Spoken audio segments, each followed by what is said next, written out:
Mr. Glenn Drover, we are happy to have you here with us. Thank you for your time to being with us. And, we have lots of things to ask you. Lepê and I, we are here. And how long have you been playing board games? Wow. Since I was very young, in the 1970s, board games were really big. It was the first real board game renaissance in the 1970s. So many great games, strategy games and family games and every kind of game you can imagine. So I started playing when I was maybe 5, 6 years old, and it was something that my dad and I could do together. Oh, great. When did you start working as a board game designer? And do you have any other formation prior to starting as a board gamer designer? It was something that obviously through my whole life I was in gaming from consumer, but then I joined the video game industry in 1990 as in sales. So I worked for a company called Microprose. Maybe you knew it. They did games like Sid Meier's Civilization and Railroad Tycoon and Master of Orion and just really amazing games. And I worked there from 1990 to 1993 or almost 4 in sales. And so I was in the gaming industry and then continued on at Maxis and then Activision and always in sales. But I really was into gaming and I thought, well, it would be really incredible to design games and publish games and move and start my own business. So when I left Activision in 2000, I started Eagle Games, and the whole idea of it was to publish games that I was designing. But I was actually a terrible designer. I really didn't know what I was doing, and I had no business doing it. But I just took the leap and started doing it, and eventually got a little better and better. And here we are now.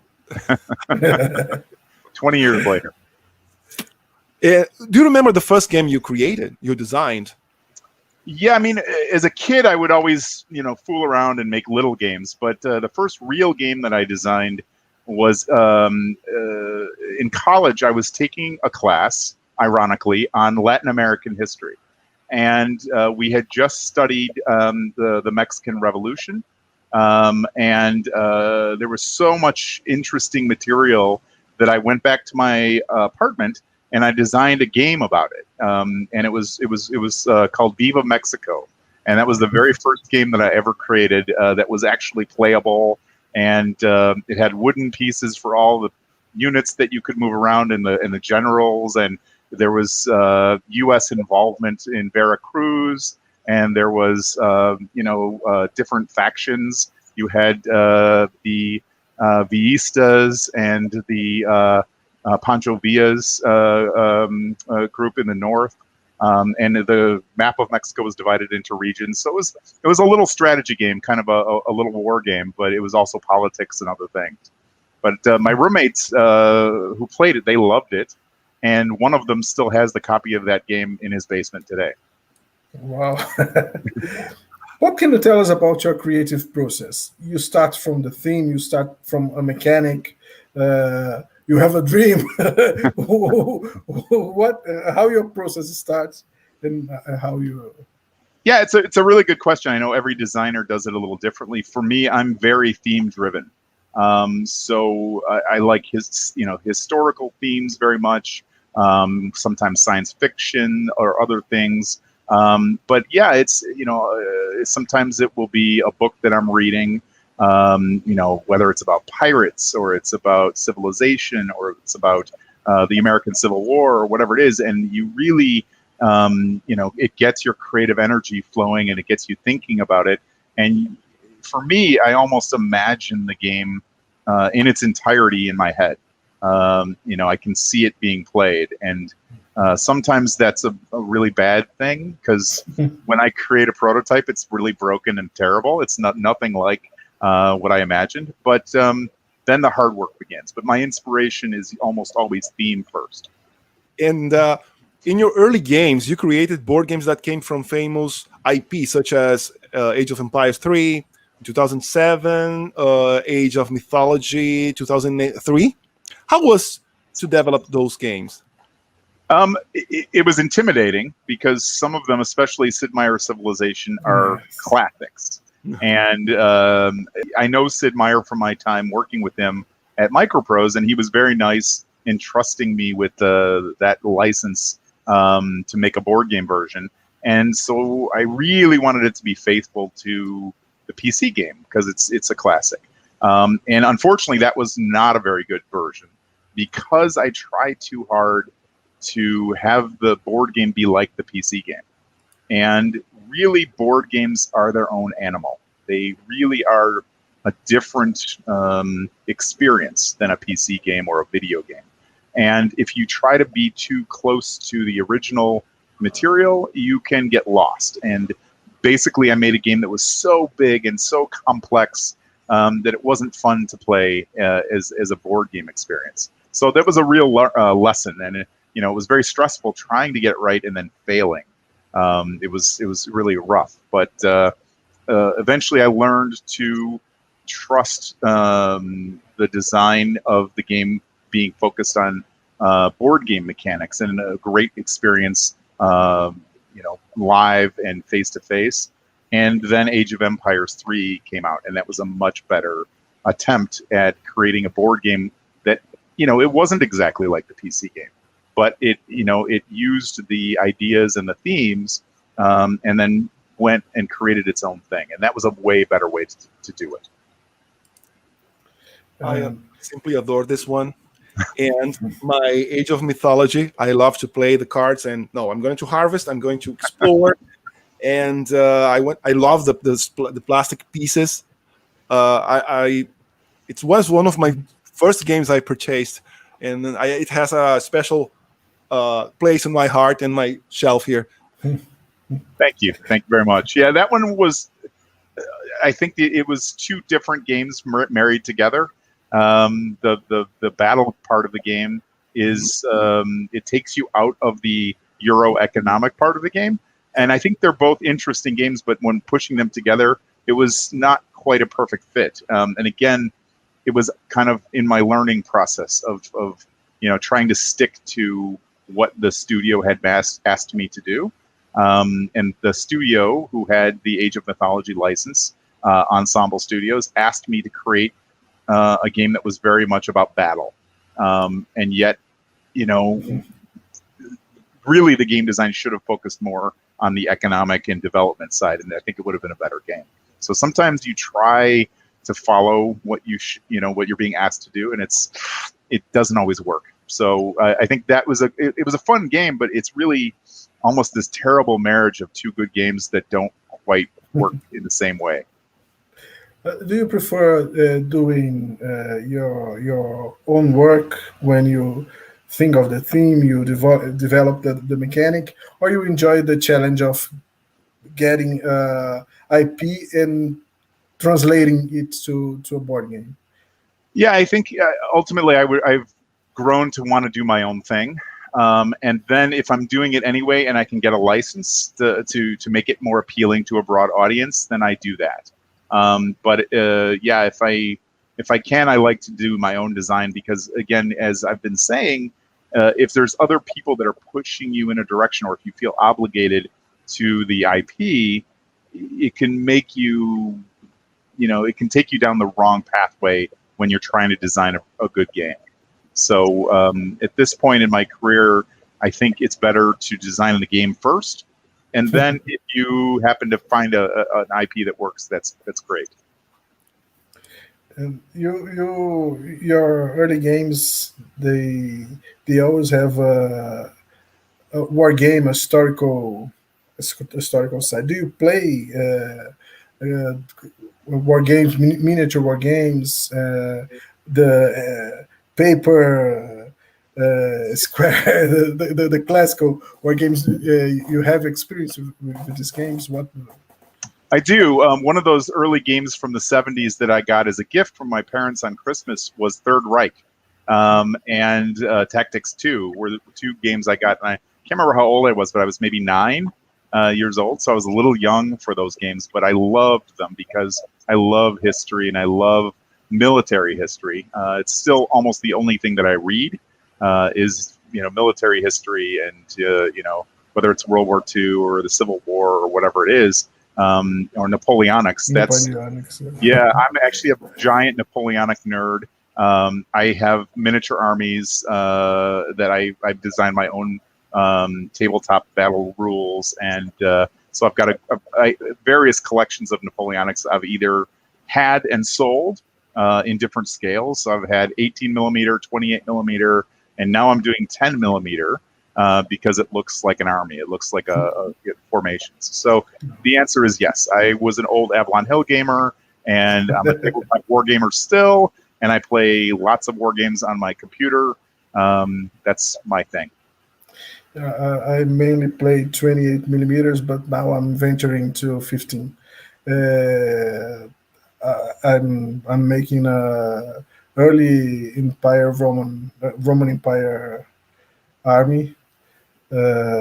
It's a challenge because I like to paint, and I lose so many times painting a 15 miniature as a 28. I have to learn to let it go and paint it as it should be painted.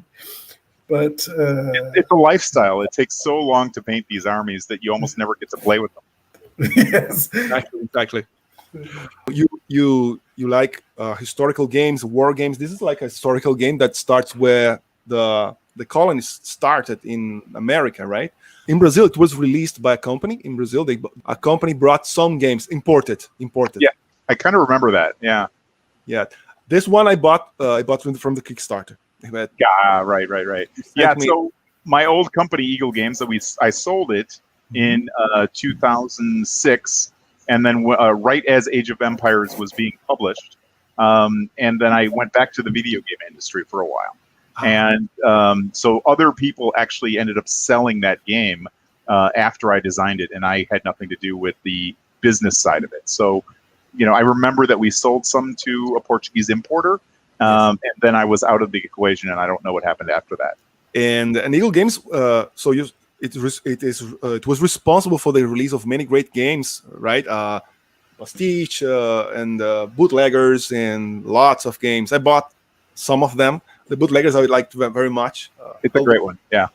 There is the Age of Discovery, right? And there is also Galactic Rebellion, released back in 2016, which I didn't play yet. Is it a spiritual sequel to Age of Empires, to Empire's Age of Discovery? Can you tell us a little bit about it?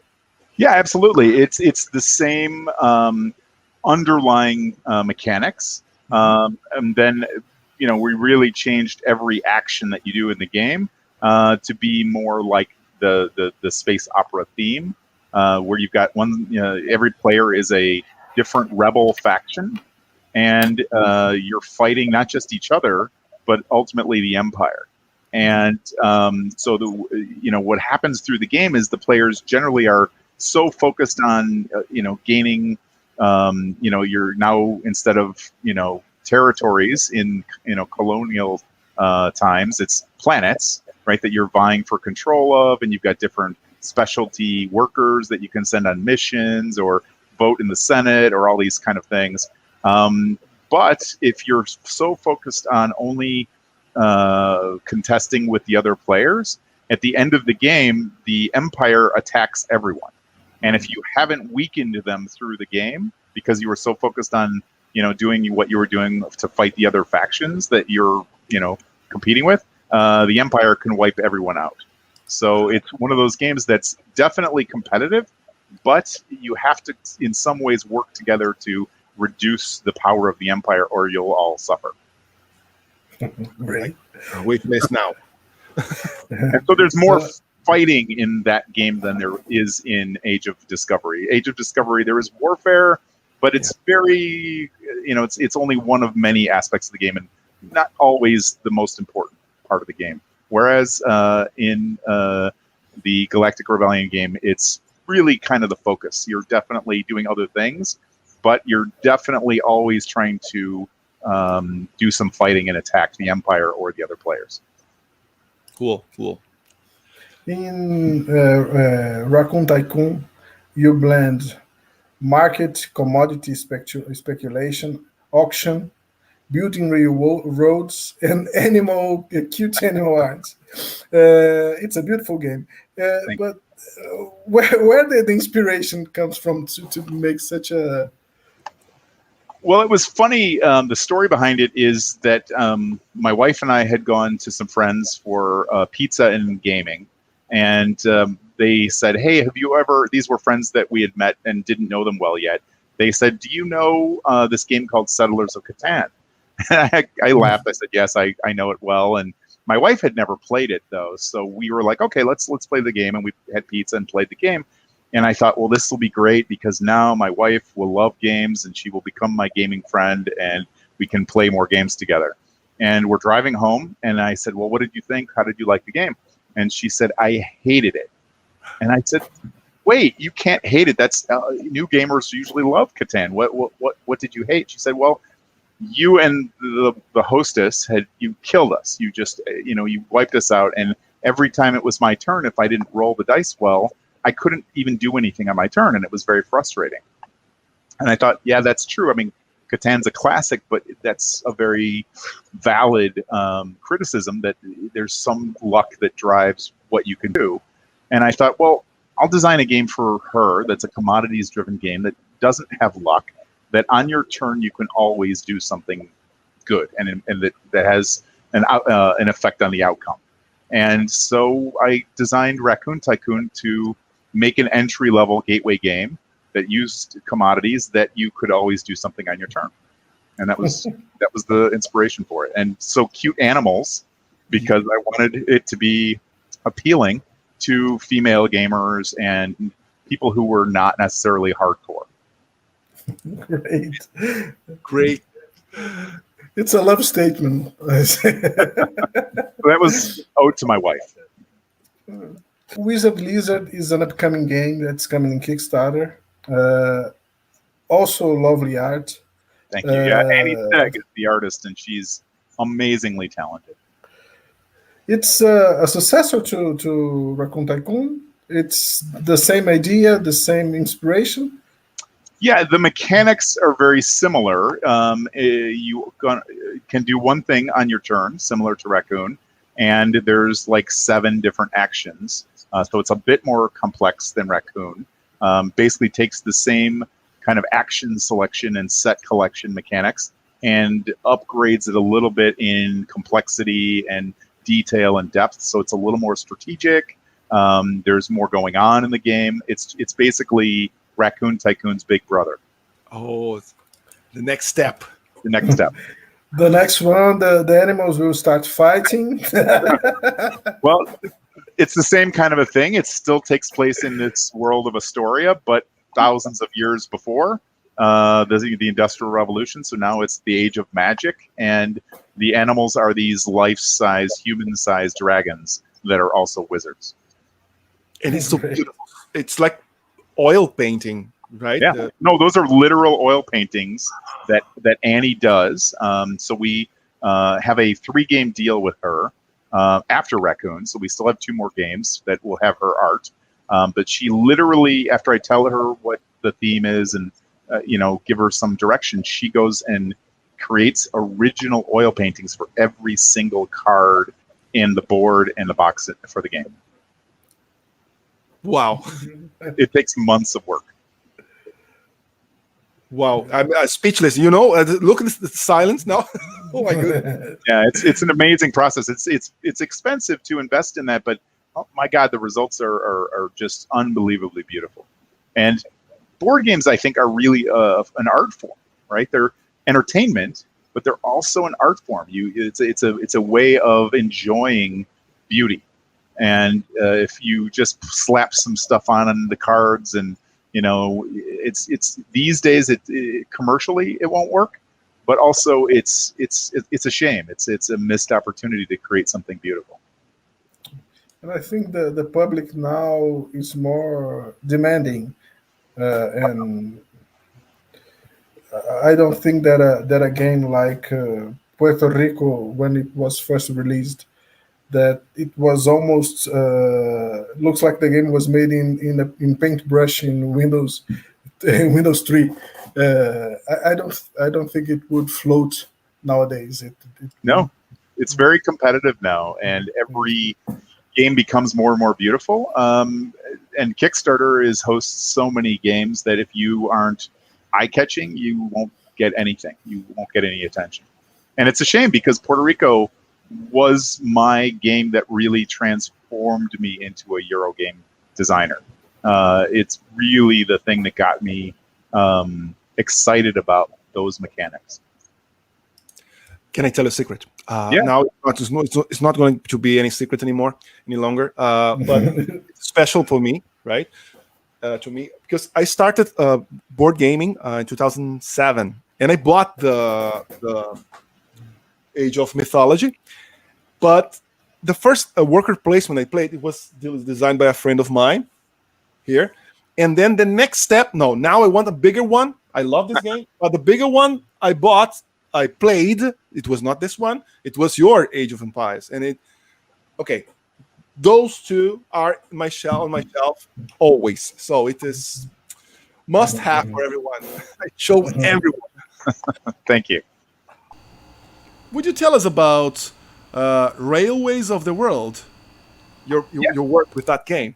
Yeah. So basically, I had been. This is back maybe in 2003 or so, maybe 4, and I had been hearing about this game Steam from people in the industry that it was very elegantly designed and it was very hard very difficult to play, but really worth it because it was such a good game. And so I reached out to Martin Wallace and I said, hey, I'd like to create a version of that that's much more approachable, that still has all the great mechanics, but it's easier to play and can basically have a larger audience. And I think I can get the Railroad Tycoon license. Because again, it was a Microprose license, so I could get it from Sid Meier or the companies that he was working with at the time. And so Martin said, "Yeah, fine," and we agreed that we would pay him a royalty to design this game. And I went and got the license for Railroad Tycoon. And Martin submitted the game, and it had the basics of the game, but it really was only the pick up and deliver. There wasn't much else to the design. And I said, this feels a little too light. There's not enough going on here, not enough interesting decisions. And so I sent a letter or an email, and I said, please add a little more depth to the game. I just don't want it to be more difficult to learn, but I do want there to be more depth for the strategy. And a couple months passed, and he sent me a new prototype, and it was a completely different game. And I was like, and I played it and I was like, this is totally a different game. And I said, no, the pick up and deliver game was really good. It's just not enough. And so I said, okay, don't worry about it. This is fine. I'll design the other part of this game. I know what I want and I'll add to this design. And so I added, everything else to the game. And so that was a game that Martin and I collaborated on, but separately.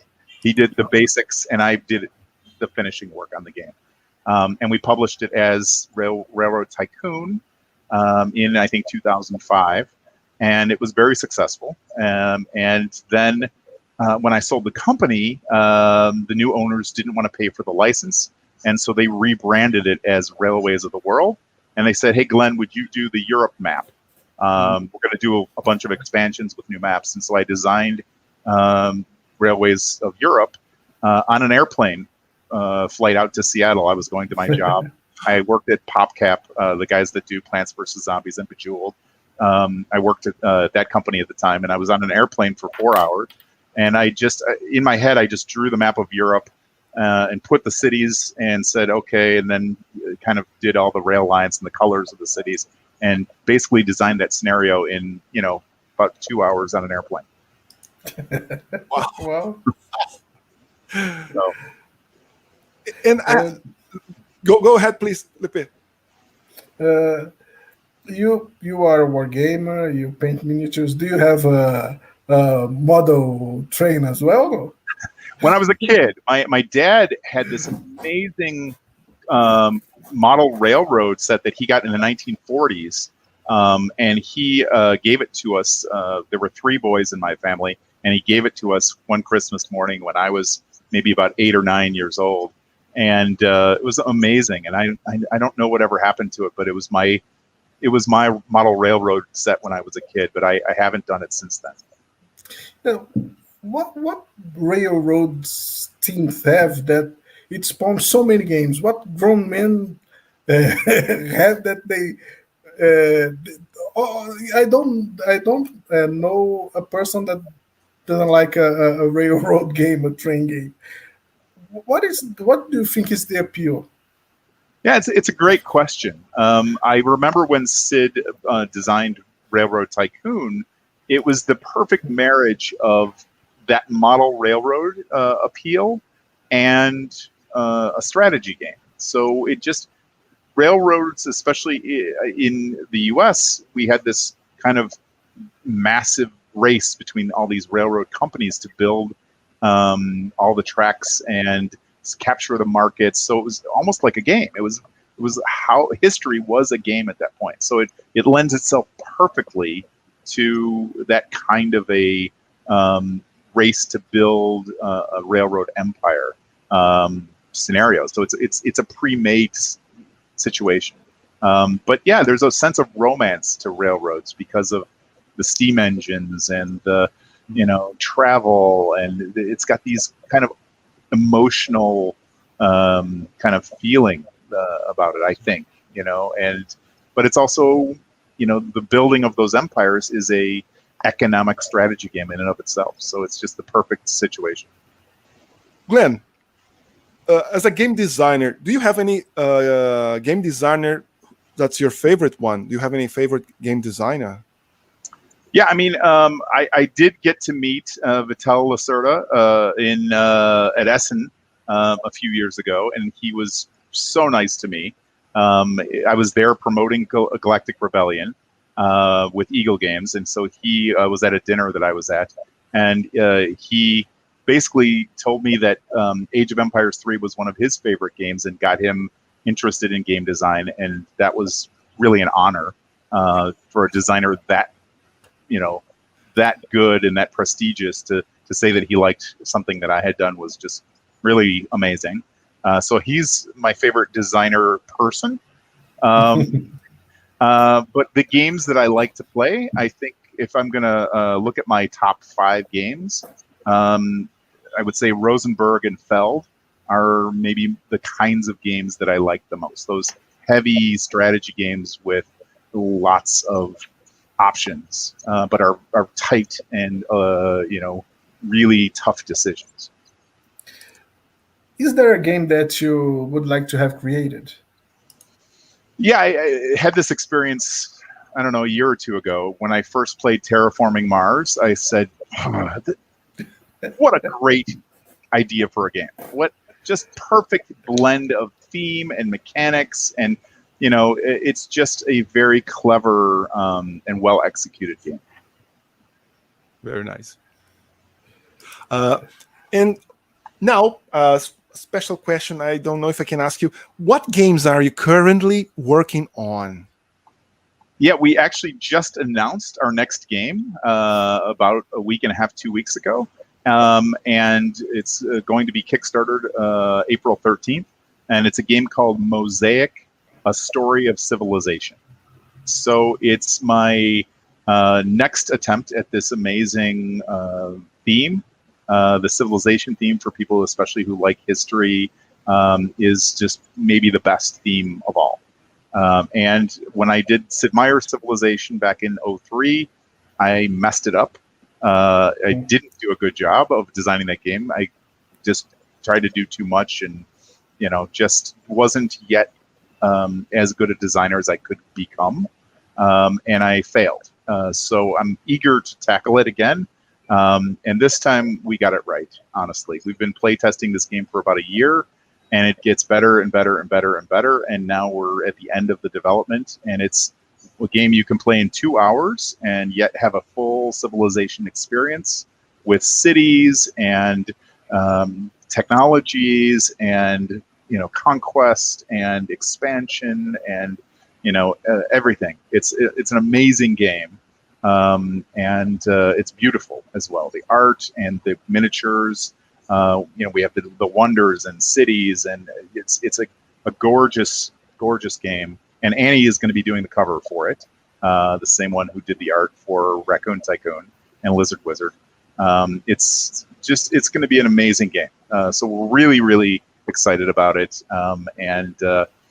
We've started posting some of the assets on the Forbidden Games Facebook page. So if you or your viewers want to take a look at it, they can just go to our Facebook page, and we'll be sharing assets for the next 2 months leading up to the launch of the Kickstarter. Galera, tá vendo, hein? Novo Kickstarter, tá? Do senhor Glenn Drover. Vou deixar aqui na descrição. Now I'll have a game, a Civ game, because I don't have any anymore. I tried yours a long time ago. I couldn't because they couldn't send to Brazil. Now it's the moment. I think you are overly critical of your work. I try to be realistic. The game was okay, but it compared to what a genius game the PC game is, it was very disappointing. So, yeah, it wasn't terrible, but it really couldn't live up to that amazing, work of genius. And so that's why it's disappointing to me. Is I didn't live up to that level. Don't you think that by that time it was a great gaming experience, that you're judging it now with 20 years of experience, and that you're seeing problems that weren't there 20 years ago because the game was part of the time that it was released? Yeah, I think that's true to an extent, but you're being very kind. Thank you.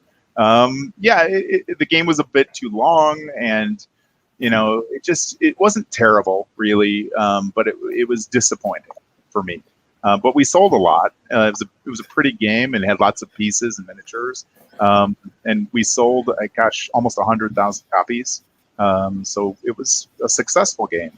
But even more disappointing to me that it's not highly rated, because it's too long and doesn't really reward the player with the outcome of their decisions, which has really become kind of my focus in design. Is I want the player's decisions to drive their success in the outcome of the game. And that's... Don't you think that you have to have created Civilization 20 years ago to be able to create Mosaic now? Very true. Yeah, very true. It's a learning process. It's like anything that you're an apprentice through your whole career. You get better and better, hopefully, in your craft as you learn. And yes, absolutely, I couldn't be a better designer now without having made mistakes before. Nobody said mistakes here. No. We have a question that we always ask to our guests. That could you recommend? We have a series that games that fits in your pocket, or because it's a cheap game, or because it's small and fits in your pocket. Could you recommend 3 games that fits in your pocket? Wow. I think. Oh, what was it called? It has to do with Condottieri. Mm-hmm. Condottieri is a really good. It's not quite a pocket game, but it's about like this and a little bit thick. If but you have a big pocket, it fits. Yes. Right, if you have a purse. The silver edition of Fantasy Flight. I'm sorry? It's the silver edition of Fantasy Flight games, the Condottieri. Yes.